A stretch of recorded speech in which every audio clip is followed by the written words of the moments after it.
guys, to another podcast by the Wavey Network. I'm Wavey Laney. Wavey Dave.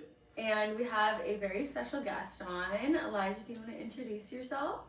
My name is Elijah Kaak. I'm a creative producer for creators, YouTubers, and anyone who wants to make content online, I guess. Yeah, and we actually met Elijah through VidCon. We were all at VidCon. We went to his class. He was teaching us.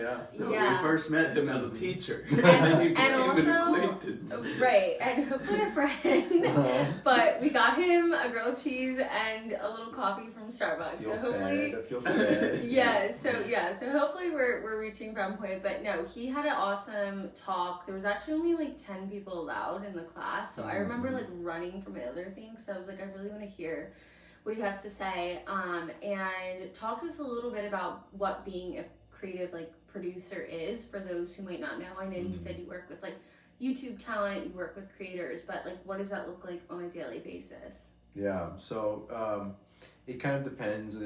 Creators come in all shapes and sizes. There's some creators that are, very niche on one platform like TikTok, or there's some that are trying to grow into others, or maybe they're touching every single thing.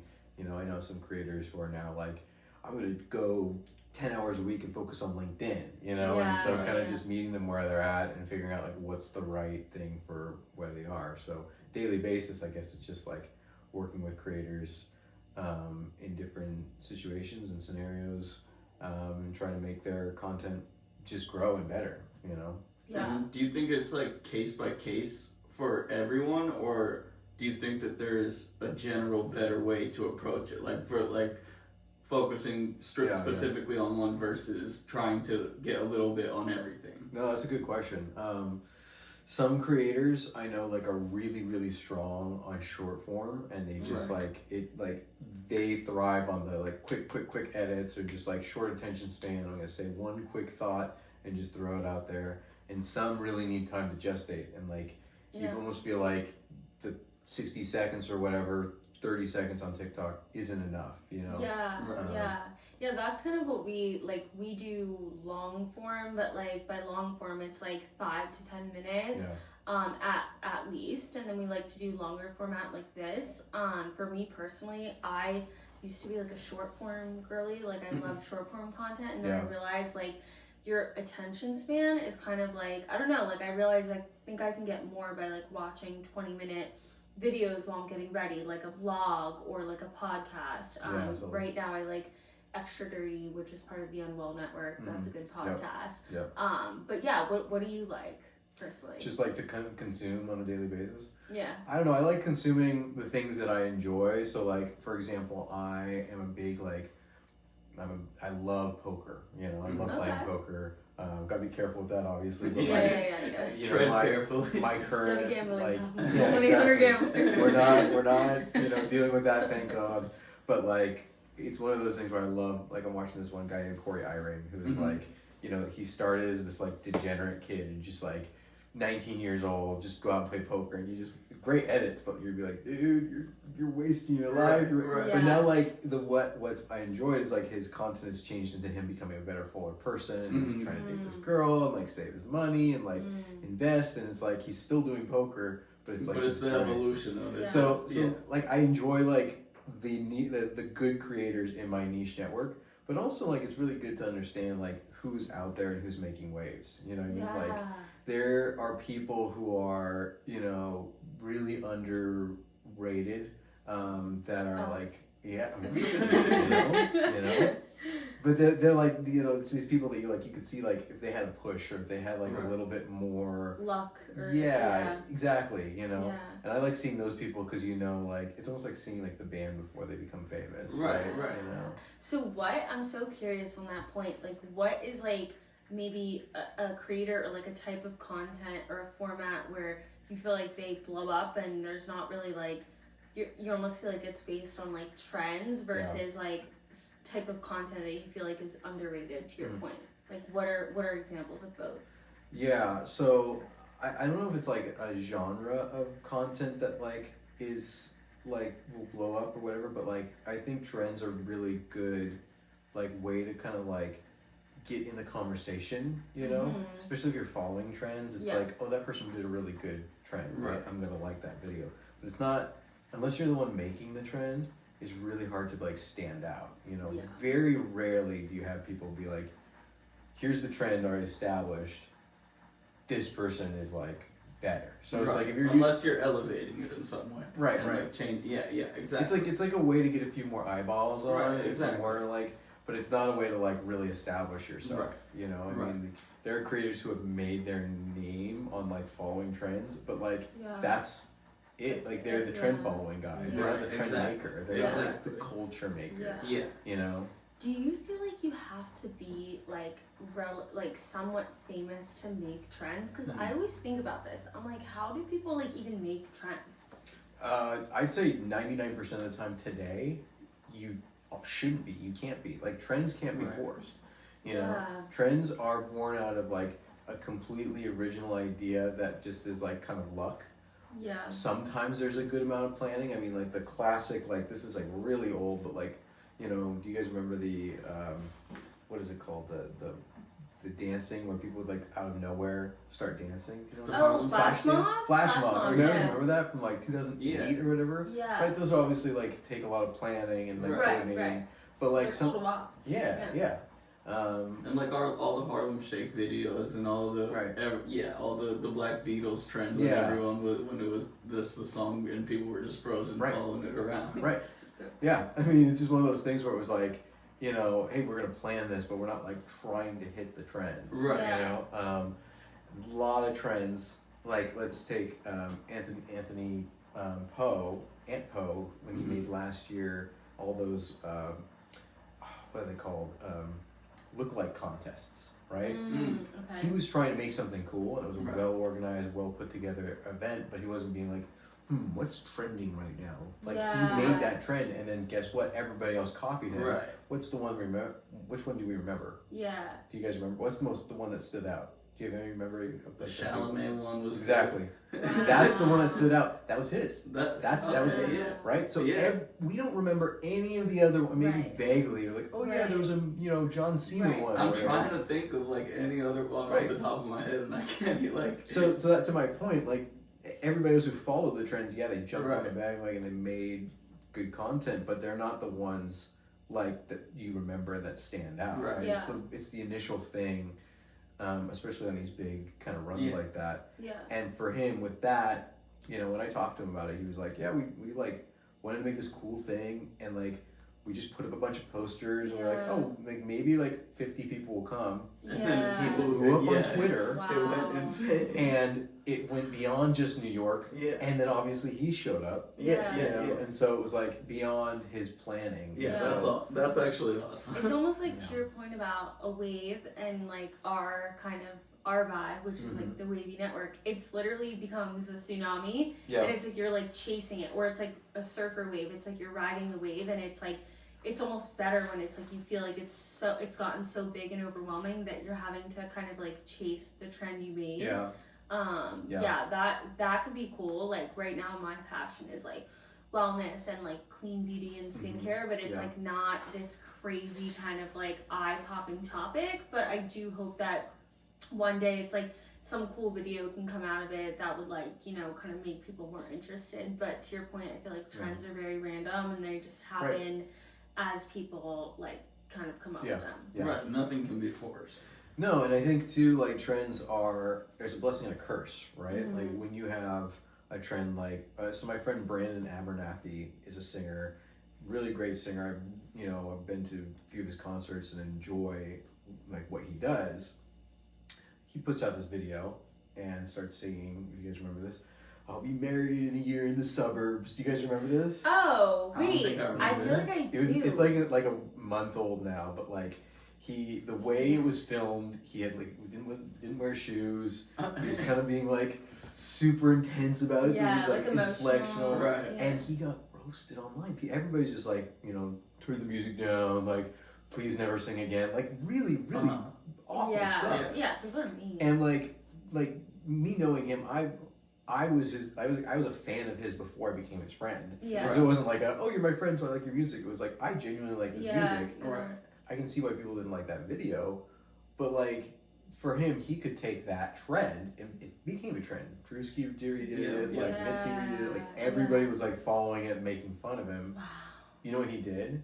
He leaned into it. Yeah. You know? You have to, for stuff like that, that's the only way to survive stuff like that. Still was like, I know the guy is like struggling because it's like, because it's a lot, Yes, to imagine like this thing that you've been passionate about for your whole life. That you've been building and like working on. Everybody's like, never sing again. Yeah, exactly. You know? Well, and to give it like a more like mainstream example of that is like, I don't know if you guys follow Hailey Bieber at all, like Justin Bieber's wife, but before his wife, she was just like Hailey to me, but I always liked her, but she got just like in the most insane amount of hate online, probably of a person of like her stature, and it was just like straight up like no matter what she posted, it was like constant bullying. And then she started a skincare brand, and then she started like just like she would post, like you could tell she wouldn't post because millions of comments would like hate, and then she just was posting like the hottest like bikini pics, and then her business, and like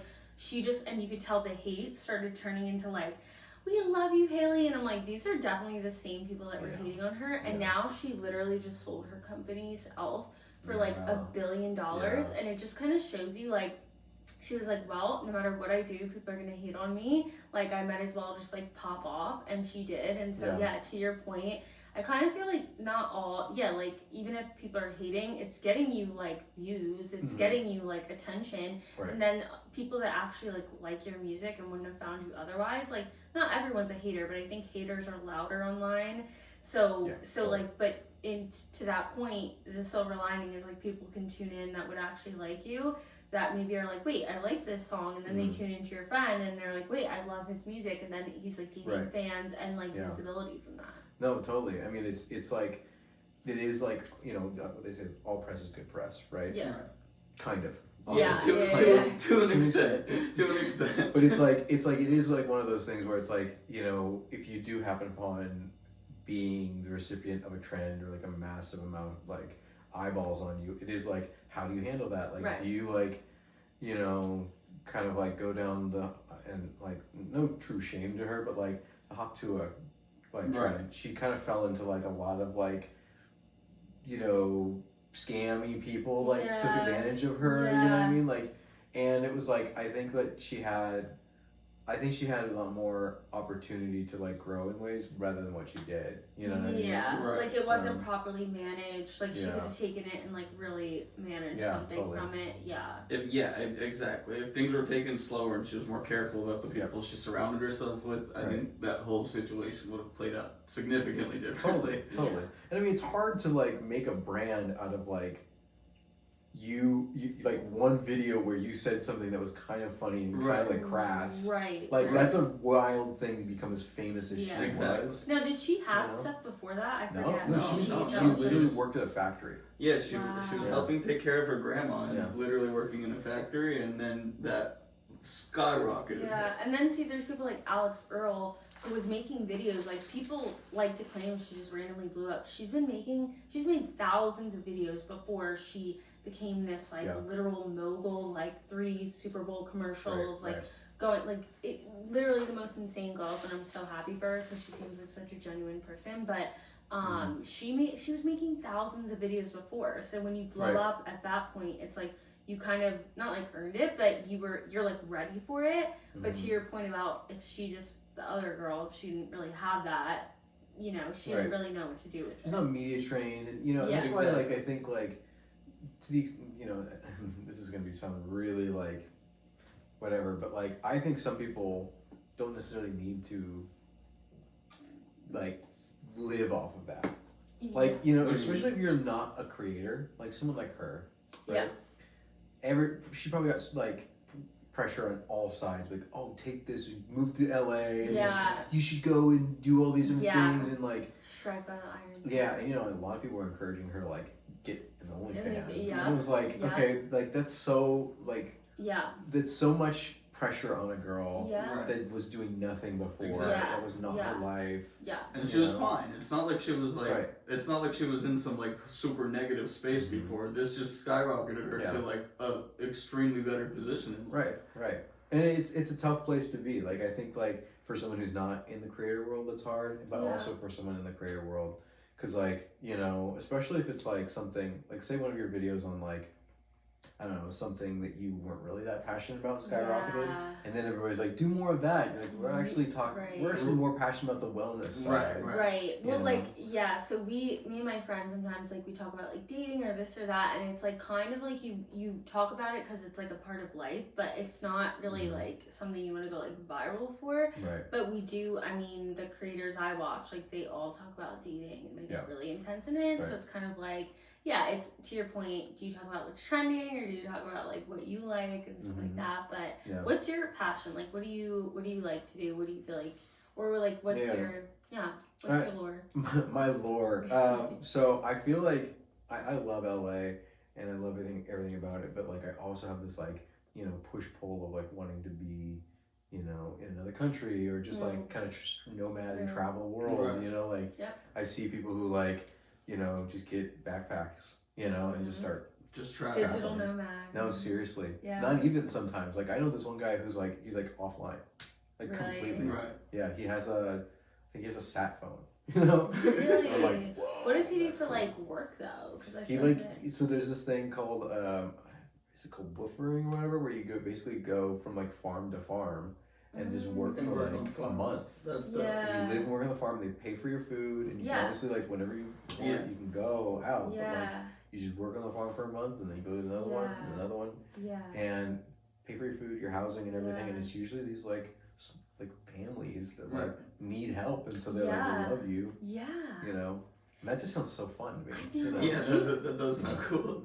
Do you ever go back and forth between wanting like materialistic success to like literally wanting to like work on farms? Like I feel that so much. Like I feel like I really thought I wanted like just like insane success, and now I'm like I kind of want to be like like more just like live off the land, self-sustained. What are your thoughts on that? Because you're very involved in an industry that is very like digital centric and sort of like mainstream capitalist, whatever you want to call it, which is like totally fine. But like, what are your, after being in it for so long, do you feel like it made you like want to be a little bit more off the grid, or what do you think? Yeah, that's a good question. Family, I come from a family that's very like down to earth.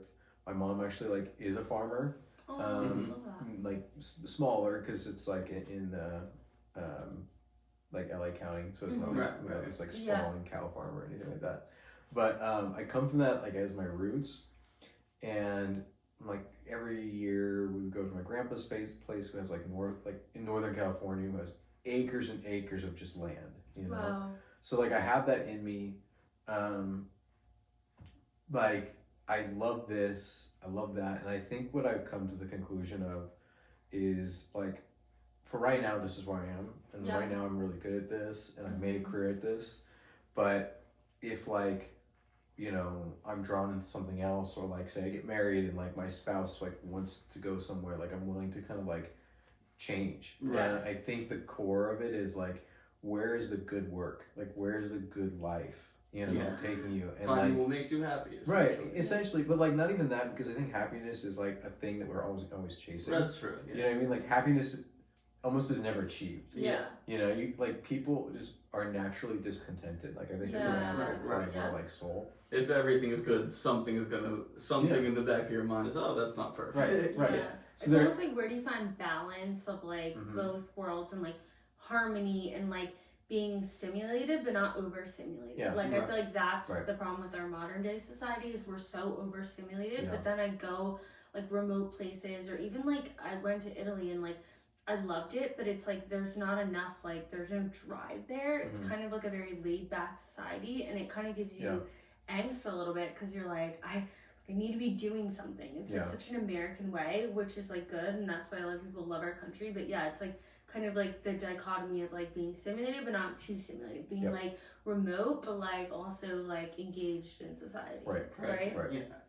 Yeah, I think it's such like a, you know, like the fulfillment thing, right? Like how are you fulfilled? And I think fulfillment is like deeper than happiness, because I think fulfillment is like going to the core of like, your spirit and your, you know, your soul, almost like a, like, what am I doing something that leaves an impact? And it doesn't have to be like an impact for thousands of years. Like, I'm not talking, like, I don't need to be a Einstein or anything like that, you know, but like something that is not just like stupid. You know what I mean? You know? Exactly. So, something that makes things better around you in general. Yeah, I feel like I do worry about that though. I'm like, do I want to leave some long-lasting impact? Or like, what is like the purpose? Like, this is getting deep, but it's like, it's so true. It's like, I feel like as I get older, I'm kind of like, what is the purpose of my life? And like, what do I actually like want to do with my time? Because it feels like every day, like sometimes like, I'm just sitting drinking coffee or like on my phone or in a coffee shop, and I'm like, are we doing the right thing? Like, you know, like I almost feel like a sim character. I'm like, what are we doing here? You know? Right, totally. Do you feel that? I don't know if I feel like a sim character, but I think I get what you're saying. Yeah, like the Sims would just have like basic programming. It would be like go go shower, go eat a meal, go to the coffee shop, and it's like I feel like that's literally what we do. Yeah. But would you ever go to space? No. No, there's a few things that I'm like, I don't know, like I thought about a few things, and like space is not one of them. I don't think I ever want to climb Everest, even though I'm like a backpacking hiker. I don't want to climb Everest. Like certain things I'm just like, I'm good. That's funny. I don't know. I like, maybe if it was like within, okay, here's the scenario. Maybe if it's like before I'm 60 and it's like a normal thing that they've like ironed out and space tourism is fine. Right. I think that's what it is for me. I'm not dying to put on an astronaut suit and go to space. You know what I mean? But if I feel like if Elon Musk offered me like a little spot on a rocket ship, I feel like I might go. I mean, that'd be hard to turn down. Offered a spot, but I'm not gonna pursue it. Yeah, right. An active pursuit of it is different than being offered. True. I've thought about a lot of little things like that where I'm like, oh man, I'd love to do this. But like, do you travel? First time. I don't travel as much as I want to. And part of that is because of, you know, money. But I'm going to Europe next month and trying to figure that out. So we're actually probably going to be doing it in Italy as well. Yeah. You can do it for like on the low if you got like Airbnbs and like split it with people. But it's also good. Like my friend, her family bought a house in Eastern Italy like 10 years ago, so they have it and it's like easy to have. But Europe is weird because I feel like it can be very affordable, but it can also not, and it's kind of like you have to find like the balance. But there's also a lot of places I feel like south, like the Caribbean and like, you know, more like south that are accessible. But traveling I think opens up like a world, but it's also an added cost. But living in LA is freaking expensive too. And that's the thing is like sometimes like traveling is as cheap as living here, if not cheaper. You know? Especially when you get good flights and you have good like places to stay. Like you talk about South. I used to when I was in college, I would like when I went into it, I thought it was a straight up like study abroad program, but it was like almost like a live in Ecuador, but like kind of do your homework at the same time. So I basically like I had a job and everything. I lived in Ecuador for 6 months. That's the wow. In college? Okay. And it was part of my college tuition, like paid for the housing. Wow. But like at one point I was like, I wonder how much it'd be like to come back here, and it's like $50 a night max to stay. That's crazy. And then food's like $30 a day for like 3 meals.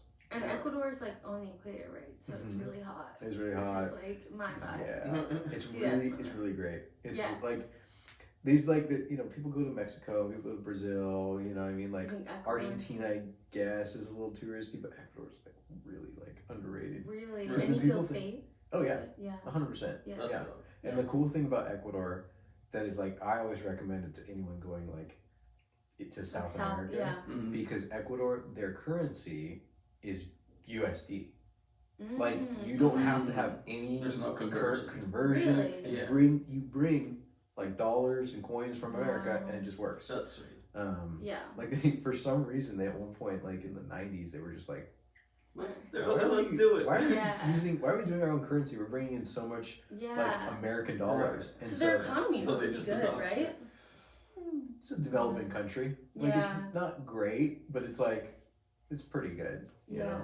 But everywhere in the world right now, like I can't think of one place in the world that's like, oh yeah, everything's great, like our economy's great. Like I feel like the entire world is like crashing right now. I was just in the UK and like visiting family, and like they complain about their government, they complain about inflation, they complain about their, like it's the same stuff. It's just like everywhere you go, it's like a different, it's just a different environment, but it's like the same. Yeah, it's like the same thing. Yeah. I don't know. Sucks. Yeah, it does suck for, I don't know, but I also feel like our family, like my parents' generation, it's like the same thing where they would have like presidents and you thought the world was ending, and it's kind of like, I feel like we always have this like doomsday, like this doomsday feeling, but it's kind of not fair to us, and that's something I realized is like I used to really stress about politics or this or that, and I feel like now I'm like, I literally can't change it, and it's like not worth stressing about, right? Yeah, totally. Yeah, I think a lot of it's not like, I've tried to never look at it as a doomsday thing, just because if you start looking at it like that, then you just spiral into thinking, oh, everything's kind of like, everything's making an elaborate combination of everything that's just turning bad. Yeah. And so like I feel like it's just better to be more optimistic and hopeful for about sure, but you can't help feel like everyone wants you to be like stressed and like I don't know, like my dad's generation, I feel like they spend all day on the news, and like he'll like text me these crazy news articles. I'm like, Dad, don't send me that stuff. I'm like, Dad, I really don't need it, but I don't want to be like what's the word, like I don't want to be like out of touch with reality or like delusional, but it's like I know it exists. I just like, it's literally what you focus on. Like you can focus on like positive or negative. Right. But, yeah. But let's pivot really quick into as a producer, like, so how'd you get started in that, and like where do you see it going, and kind of like what is like what is it like, and like what have you loved about it, and like your experience with it? Yeah, totally. So I like have always enjoyed like film and like the entertainment industry, and like one of my first jobs, it's funny talking about Hailey Bieber. One of my first jobs was for this company called Yonder.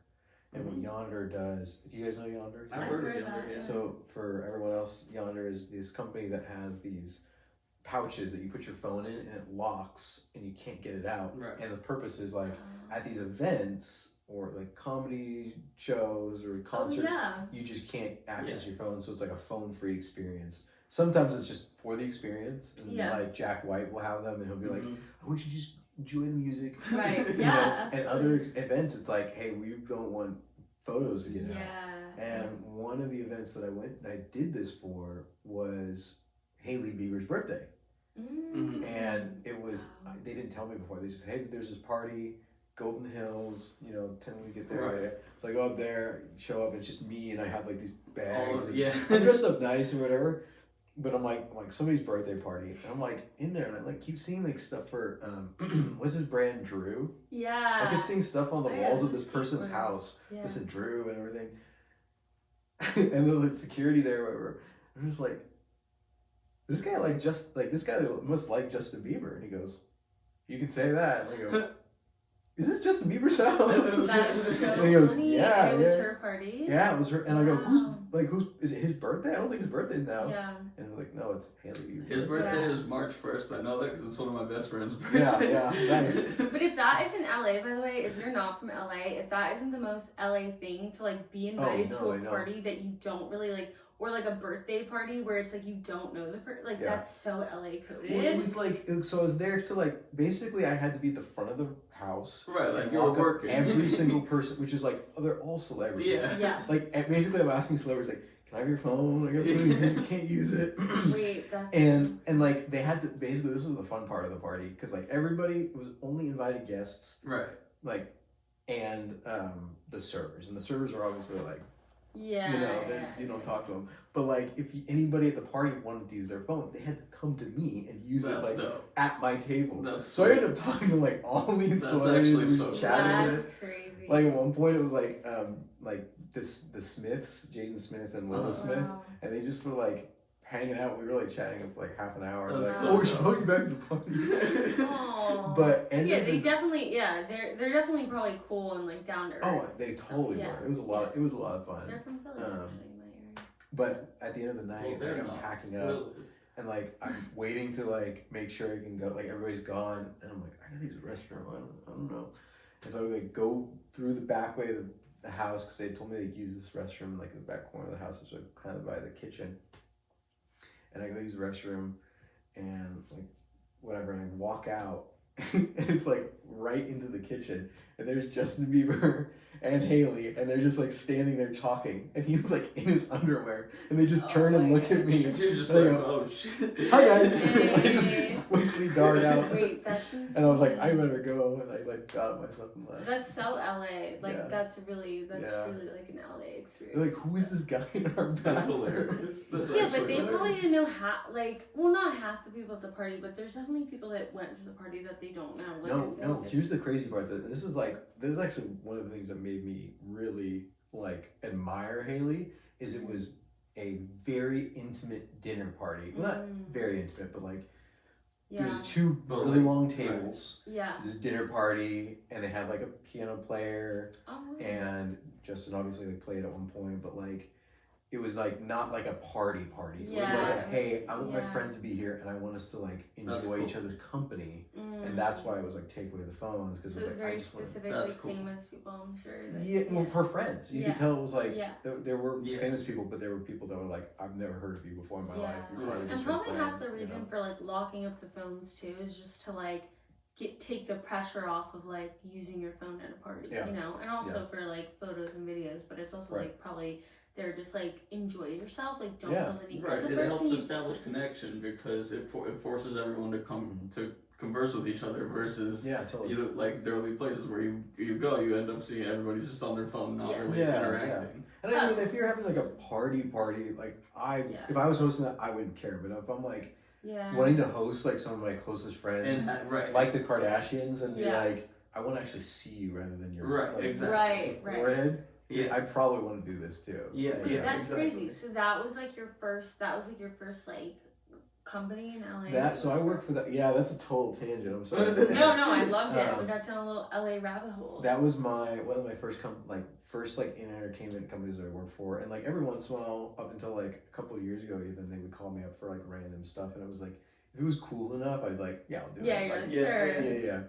Like there was one, Quentin Tarantino's new theater was opening up, and I hadn't done it for like 8 years. Lost my shit. And they're like, hey, they're doing this. Like, do you want to be? He's gonna be there, and I go, yes. When he bought the theater? When he bought the Vista, I was like, I'll do that. I haven't done this. I haven't done a gig with you guys for 2 years, but that sounds like a blast. That is so fucking dope. This is literally his dream. So like stuff like that, you know, I would still do, but like that was like my first gig out of college. Tons of events like that. Like I have so many stories like that. But that like got me into like kind of like seeing the world. I would do a lot of music videos. At one point I was on like Beyonce's music video, like her big music video. Wow. They never made it, by the way, because do you remember when she like was supposed to release not Cowboy Carter, but the one before Revolution? No. Oh, maybe, or like not Lemonade. Right? Not Lemonade is years. The one that was like right before this latest one. I don't know what it was before. Was it like Blue? Not Revolution. What is it? Something with an R. But anyways, she was supposed to release.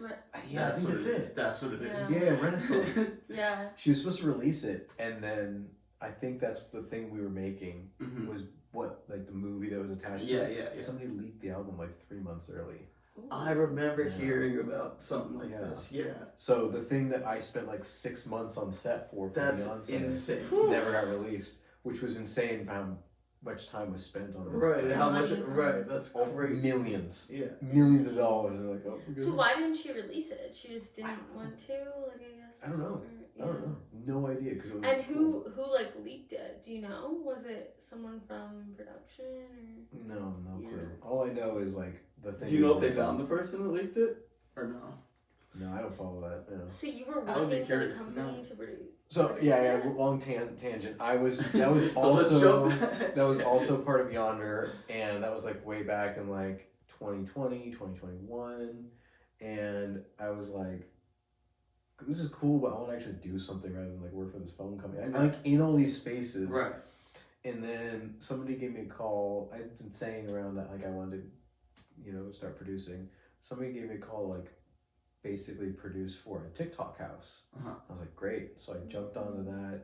Today it was a shit show. It was really bad. Yeah. Wow. Why? So I don't want to necessarily go into it publicly, but like, it was like give us the tea. They didn't know like what a producer was. They were also not from this country, so like they didn't understand some of the dynamics of like American laws and payout laws and stuff, and they were like, it was just like really not great. So wasn't on that for very long, and the guy who like initially like reached out to me about it also got burned by it, like, and we both kind of commiserated over that, and he was like, hey, like, let's do production stuff, and I'm actually like a producer, and he started bringing me on, became my mentor, taught me like the ropes of producing, and just kind of like built me up like in that world for a couple years. Wow. And then started getting calls about social media stuff, and they're like, hey, can you like PA for this, can you produce for this? And one of the first big creators I actually produced for was Eric. And Eric, I don't know if you remember this in 2023, but he made the world's largest pizza. Yeah. And they just needed a ton of help.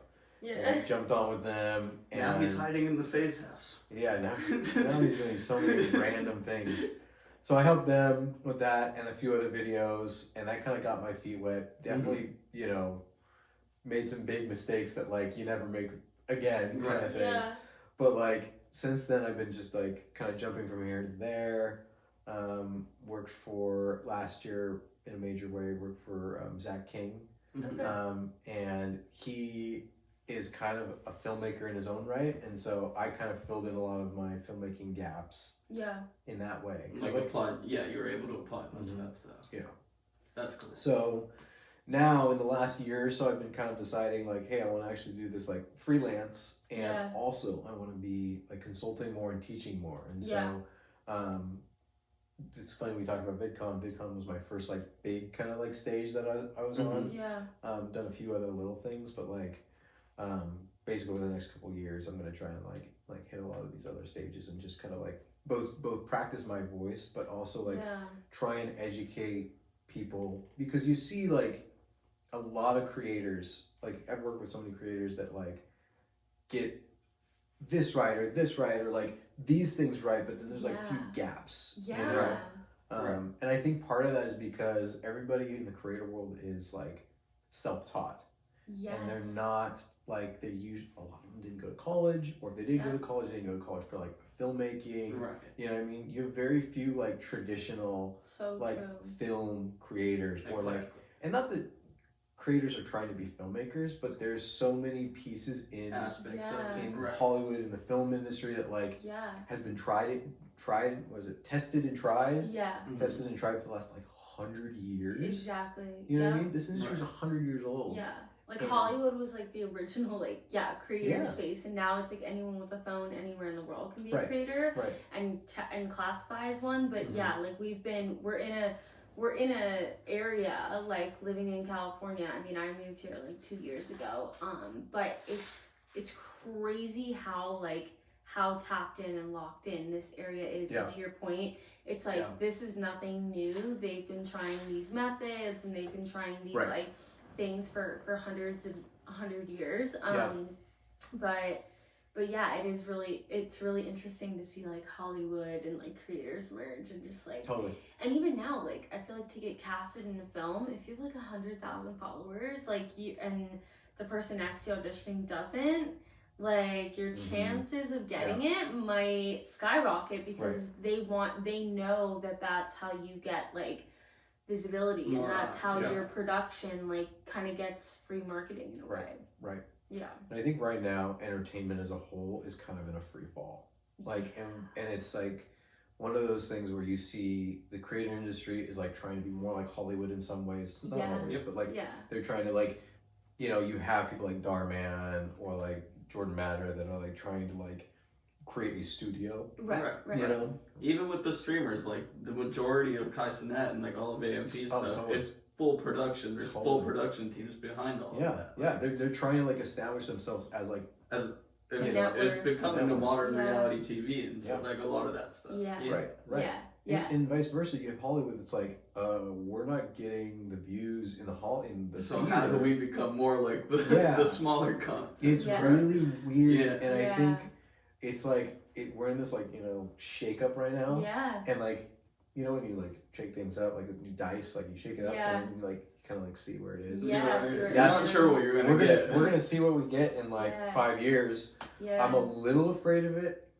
Not too afraid. I mean, I think even with in the past couple of years, so much has been like talk about rolling the dice with all the streaming services. That, like even when COVID started, you had like 6 shows of there was 3 Marvel shows, there was 2 Star Wars shows. HBO Max had like 4 shows coming out that year of like from House of the Dragon to like Peacemaker to all this stuff, and then fast forward 3 years, and now it's like 1 to 2 shows like that.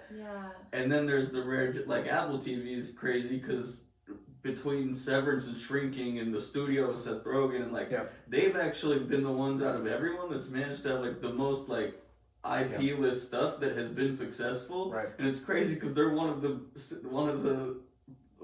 streaming things that's like failing the worst. Like it's actually crazy how it's all worked out. Totally.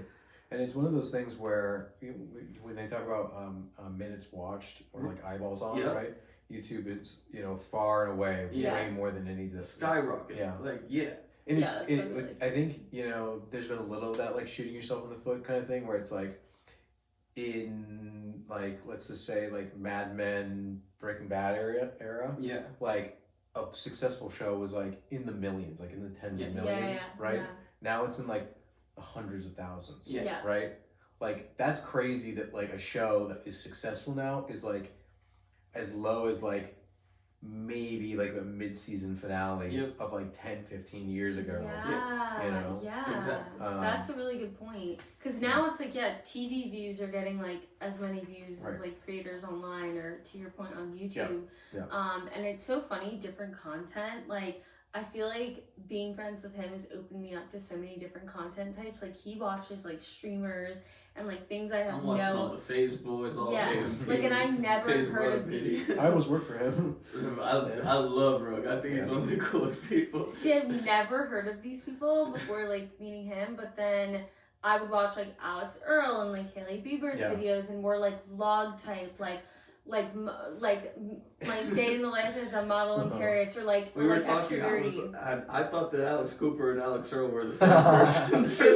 It was so funny. I was so sure that it was the same person. And I was showing him, girls. Both like blondes, like super freaking cool and awesome. But no, I was showing him like I think I was showing you the Extra Dirty podcast, and it's like supposed to be really funny and kind of like expletive or like I don't know how you want to describe it, like raunchy, whatever. Like obviously they're doing it for like the lore, like whatever you want to call it. But like he's like I was like, what do you think of it? And he's like, like I wouldn't like watch it on my own time, but it's like entertaining, and that's how I feel about like your stuff. It's like I'll tune in and I'll be like, oh, this is like interesting, but it's not like I would sit there and like watch the or like even like I used to watch New Rockstars like all the time, and just like all of the nerds, like I'm very much invested in like Star Wars and Marvel, and New Rockstars basically they just do breakdowns of like all the nerd stuff, all the movies, all the games.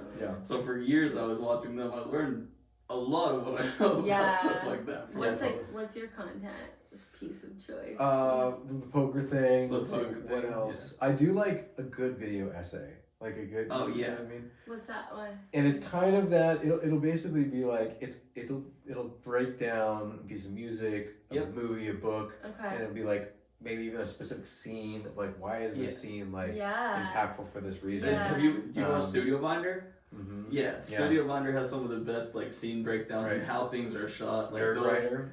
Yeah. You might like it can be a little nerdy, but it feels intellectual. Yeah, like it's like it's not like oh my gosh, did you guys see that cameo? Yeah, and, it's not. Yeah, it's like it's very thoughtful. It's like the way that he filmed this, like implicates is the implication of this, and like it made this impact on bigger culture. Yeah. Exactly. I feel like nerdy stuff is becoming more trendy. Like I feel like that type of stuff 100%. is definitely becoming more trendy. And even as a girl, I feel like I'm like, I want to be nerdier. You guys are gonna laugh about that, but I feel like it's like I feel like I just want to be like everything I consume is like very like social curated, like very very curated and very like entertainment and like aesthetic wise. But now it's like I want to be like more on the nerdy side of like YouTube and like the nerdy side of stuff like reviews and like just like more like professional development, which I've always been in, but like like we're super into Tony Robbins. But even Tony Robbins has become like a production of like how they like market and their events and this and that. It's just like it's literally creating an experience for people, whether that's online, whether it's like a virtual live event, whether it's like in person, like it's actually like he's going to be at the Anaheim Convention Center in October doing an event called Unleash the Power Within. And it's literally like a massive like stadium, and they like, you know, just get you so in a zone just to like program you. But like, we're constantly being programmed basically. But totally. So it kind of depends, like pick your programming almost. Yeah. I mean, you know, that's one of the things where like, we just have to be careful about the things in our life, because there's like, you know, there's so many like conflicting, we don't realize it, but there's so many conflicting like opinions, right? Like it's like you need to you prioritize yourself, and you're like the number one, make sure you like value yourself over every, like your soul is sacred, right? But there's also the like sacrifice yourself for your other people, like support others and put others first, right? There's the grind mindset, just grind now, you know, make sure you make your money now so you can live good later. And then there's the live in the moment. Time is like not promised. It's all like, it's all balance. You know, and so like we're living in these dichotomies, and it's like I think that there's a lot of goodness in everything, but it's like it's almost like you can't. You're being stretched so thin. Yeah, but you also can't like say. Let me think of this. One is like a truth. Like there can't be like one that's like that's it. Yeah. You know what I mean? Yes. That's it. And I think the caveat to that is like religion, because I think religion involves something deeper than just like advice. Right? Like if you're following a god, it's like a devotion. It's a good devotion to that god, and that's a deeper kind of more eternal space than just like I don't know. Yeah, live your truth. Like, you know what I mean? Like that's a cool like quote to kind of follow. Like I follow that to the point of like that's not a god. Right. Exactly. So I just made a video on this on scales and like spectrums, and like, okay, so if you had to call yourself more introverted or extroverted on a scale, like what would you say you are? Like super introverted, never want to see people, is like the most introverted person you've ever like met versus like the most extroverted. Like where do you think you fall on that scale? I used to be like a 9 on the extrovert like scale, but now I'm probably like 6 or 7. I think that's the case. I think because I feel the same way about myself. I'm sure, and you said the similar things too. Like you used to be more extroverted, and then you're more introverted. I used to be all over the place, and I feel like over the years I've kind of reeled myself in. I think it's a sign of maturity. I mean, my brother was like way on the other side. Like when we were growing up, me and my brother were like. I would always be going to see people, and he'd be like, never. He would have like no friends. He'd be like, you know, want like to be by himself. And like now, I've like kind of balanced it out. Like, okay, like a few nights a week at home is really good for me. And now he's like all out, seeing friends and like going out and seeing people. I have the same exact thing happen with me and my brother. Where I used to be going out all the time, and he would be staying home, and now I'm like pretty much staying home all the time, and he's like going out all the time. No, so that's a good scale. And then another point you mentioned is like living in the moment versus like thinking in the future. Like where do you think you typically, like I feel like I used to be very much like always focused on the future. And as I get older, I'm like, you only have this like one moment, so just enjoy it. Like where do you think you fall on like living in the moment versus like planning for the future? I'd say that like some of my closest friends, I have a lot of really good friends. Most of my really good friends are married, actually. Yeah. And then obviously my parents aren't, Yeah. you know, married, and so like those kinds of people are very like future oriented and like plan ahead and like make sure you're saving for it, which makes sense because like when you're in a family, like that's like you have to think that way. There's a plan, But I'm also like have a lot of friends who are single and like you know, and like let's just go to Europe. And so like I was talking to my mom today, and she was like, "Are you really sure you want to go to Europe and like do all these?" And I'm like, "Yeah, I totally do." You know.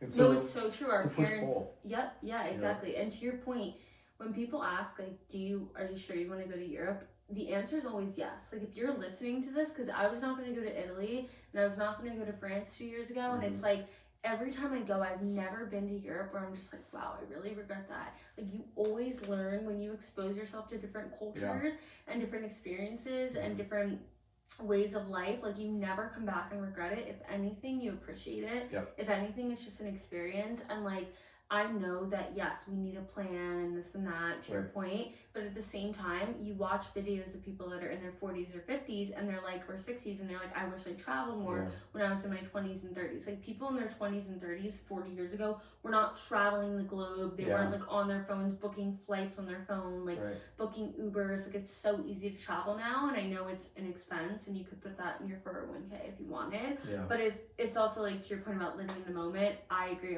I'm sort of more like that, where a lot of people I know are getting married, having babies, and I'm just living my life in different cities and like different countries and just like enjoying my life, you know. It's like a balance, right? It's like a harmony that you have to achieve. There you go. I like that. And that's what the Japanese talk about in their culture. They're very like harmony oriented. So I haven't figured out that harmony yet. Not quite. Lots of we gotta go to Japan. I have to go. I've yet to go. Have you been? Yeah, Japan's like my number one place I want to go in the world. Well, I mean, as like the nerdy travel of the world, right? So you were talking about nerd stuff. I was about to say this. It's so weird because I feel like I grew up specifically as like becoming like being nerdy became more and more acceptable.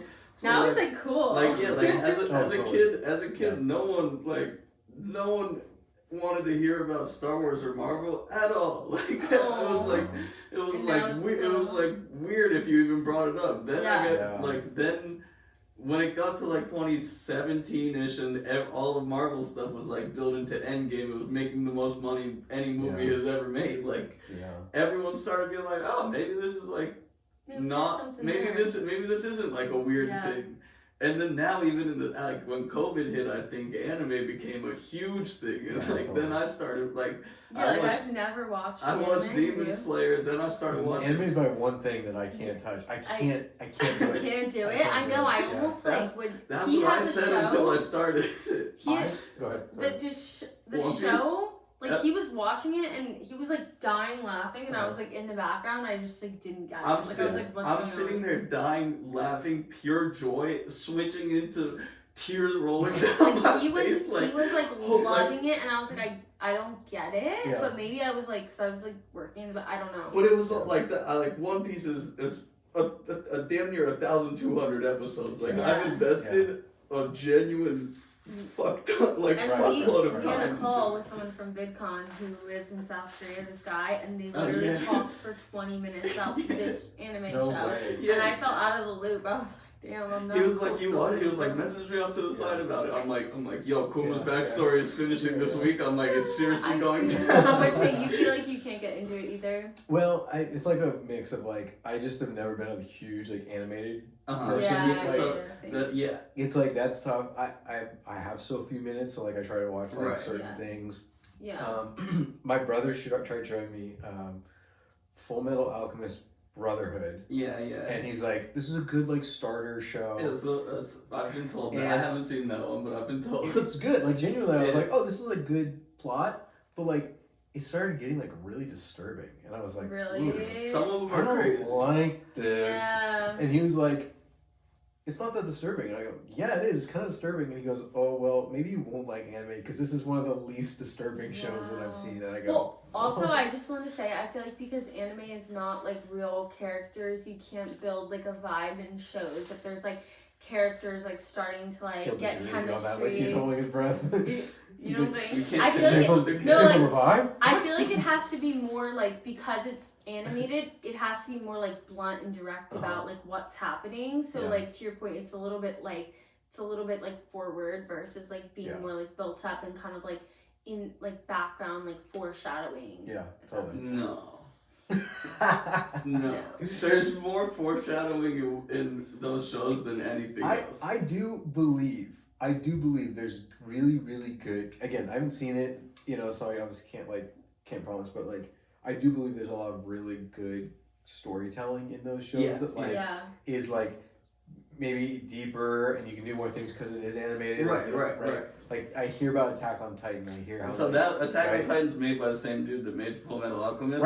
Right. And people will say that Attack on Titan is genuinely one of the best stories they've ever seen. My best friend tells me that. He tells me that on a regular basis. It's phenomenal. It's actually so good. And maybe someday. Yeah. But for now, I'm like, I just don't think. It's well. So that's the thing for a lot of people. Like one of my best friends from childhood.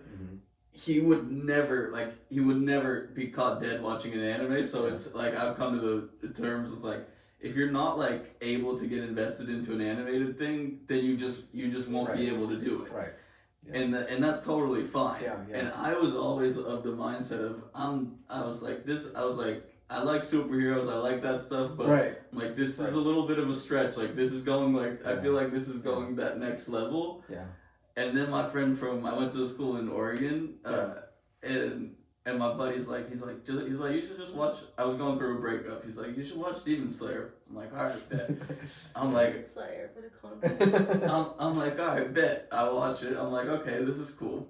Then he puts me on to Hunter x Hunter, then Attack on Titan. Then I just kept going, and then my cousin's like, you should watch One Piece, and I'm like, I'm not watching 1,000 episodes of a single show. That is crazy. It took me like 8 months. It took me like 8 months to like. I would watch a couple episodes a day. Content, but you probably produce so much. It's like you can't watch as much. Like the stuff I watch is like because it's like my true love and like if you ever see me leave the creator industry, it's because I got an opportunity to go produce for a film. Right. Yeah. But like film, like classic cinema, that's where I nerd out on. And thankfully it feels kind of like, to your point, it feels a little bit more like I don't have to be embarrassed by it. Right. Extent, you know what I mean? Like, it's just like more mainstream stuff Even we were walking by a theater the other day and I see that they're playing in 70mm, they're playing Space Odyssey. Whoa. And I'm like literally a block from us on Wilshire. And July 27th and August 3rd, I think. I'll send you a link. You might have to go. I would be so down. Last night in Ohio. Space Odyssey is one of my favorite movies ever. Last night in Ohio, there was a 35mm showing of Casino. Oh, Robert De Niro. Sweet. And I literally stayed for basically 3 hours. They had in Ohio. Did you watch it? I've watched it before, but like it's been a while, and I'm like, but once you like get back into it, you're like, oh yeah, but it was really cool to watch. They had like organic popcorn, they had like matcha, they had like all these. It was like a independent theater, and I'll like plug it like in because it was just so cool. The Ojai Playhouse. Yeah, the Ojai Playhouse. He knew that. I was like, wait, what's the name? But no, it is cool to like experience more like vintage like creation and like just just be very like curated or very thoughtful about what you consume. Totally. That's what I try and do too, because I also want to live like in the moment and not just like consume digitally. But right yeah no, totally. And like especially when you're going to places like that or like the Vista Theater or whatever, like they are more you could tell that there was like a curation and a craft. Exactly. It's not just like, what's on tonight? Yeah, exactly. Yeah. Right, like you're not going to an AMC to watch Casino or something. Right. Like it has to when you go to those theaters that are like those like historic theaters, it adds to the experience of going and to seeing Casino. Like I love when they play old movies because for the most part you never seen like them You in have the TVs, theater. like you can have an 80-inch TV at home. It's still not nearly as big as a movie theater. Right. That's actually a really good point because I've seen Casino on like an iPad now. Right, and it's cool. a different it's a different experience than like seeing it in the theater and like the noise in the theater you get, like it's just a different it's a different way to experience it. Have you ever seen? You guys have seen The Shining? Kubrick is my goat. That's my favorite. I've only ever seen that movie like with people on Halloween. It's a horror movie, right? Yeah. Or like even on my own just to watch it. I went to go see it at the Vista one time It's at more like a midnight. You wouldn't be scared. Yeah. It's actually not too bad. It's not super scary, but like you go in and you watch it with a theater full of people, which granted, probably at least 70% has seen that before. Yeah. That movie's actually hilarious. Like it's one of those movies where like you're watching at home, you're like, ooh, this is thrilling. The bathroom scene. Group of people. What is that? No, seriously, people burst out multiple times. People burst out. Well, laughing. isn't it old too? Yeah, it's from the 80s. Yeah. Right. So I feel like because it's from the 80s, it's not like what was considered scary or like thrill back then is like kind of considered like cheesy or cliche now, right? Well, with that movie, it was more like certain things, like so Jack Nicholson is like the main guy, right? And the way that he like responds, delivers lines. He'll deliver lines where like, crazy. Hey, this happened. This crazy thing happened. And he goes, well, that's not gonna happen to me. And of course, everybody laughs because they're like, okay, exactly. But that's what I'm saying. Like production has come so far. I think a lot of that, like a lot of the laughing, especially at like suspenseful movies. I think about when I was young. I saw Paranormal Activity for the first time in theaters. Scared the shit out of me. Sure, But then when I saw it at home with all the boys, everyone's like, what is this? Wow. What is this fucking frog creature? Like, what is the prints that it's leaving in the flower? And it becomes this thing where you're associating like jokes with the scenes. And so I think the longer like suspense or horror movies or stuff like that are out, the funnier they become because so many people have collectively made those. That's a good point. Made those same jokes about the stuff. Right. That could be a good like podcast or like content thing. Is like funny, like making humor out of. Like thrillers or scary movies, because I don't like scary movies, but to your point, it's kind of like can be like a lot of it. Killer Clowns from Outer Space, hilarious movie. Or, like, I don't know how intentional that was. It's not like that scary if you think about it. If you, unless you're like a little kid. Like jump scares, I guess. Right. You can handle if you're fine with it. You can handle The Shining. Really? The Shining is not. It's not scary. It's more of like a tension builder. It's like you know something's coming, and then at the very end, it's like. Yeah, you're on the edge of your seat. Yeah. Well, cool. Well, I feel like we could yap for hours with Elijah. But this is our time. So, Elijah, thank you so much for coming on. We're gonna have to spin back. This was super fun. Yeah, this was cool. And honestly, just like talking about, more content and just like what's trending and who's trending and like just learning more, because to your point, it's never gonna end. There's always gonna be content, like no matter what happens, no matter where we go in life, whether it's like movies in Hollywood or like people TikTok stars, like there's always gonna be different trends and things like that. So we'll have to circle back with like more trends and what you're seeing, and when you're living on a farm. Yeah. We can do We'll see. We'll get the farm up there. Farm in Switzerland. I'm gonna be there. Like I will. I'll be calling in from a farm too. We'll be Literally like farm and like just like farm, but like bougie life. Like I want to be. I want to have a farm, but I want to be a modern house on a farm. Switzerland's so rich, but also you got all the milk. Right. That's what it is. It's about creating like resources and like modern day capitalism, but also like going back to our roots of like farming and like just wholesome living. So we'll see you guys there. But thank you so much. Cool, and we really appreciate you even coming out for a little bit to talk. But all right. Thank you, everyone. Subscribe to the Wavey Network. Leave a like, leave a comment, and we'll catch y'all on the flip side. Yay.